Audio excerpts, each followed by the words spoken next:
On le surnomme le fléau de Dieu. On dit que là où son cheval passe, l'herbe ne repousse pas. Il s'appelle Attila.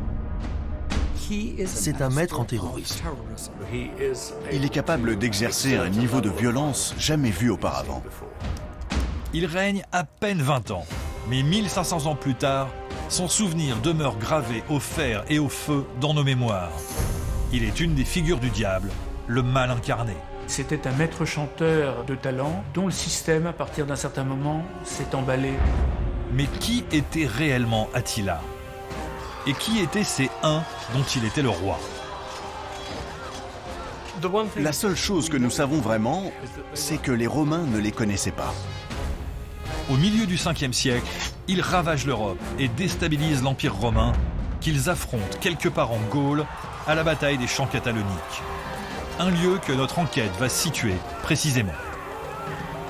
Après cette bataille, brusquement, les Huns disparaissent. Les Huns ne nous ont pas laissé de message. Les nomades laissent peu de traces archéologiques très distinctes. Depuis des siècles, historiens, archéologues et scientifiques émettent des hypothèses, échafaudent des théories. En vain, les Huns demeurent une énigme. Mais une découverte archéologique sans précédent va peut-être lever un coin du voile.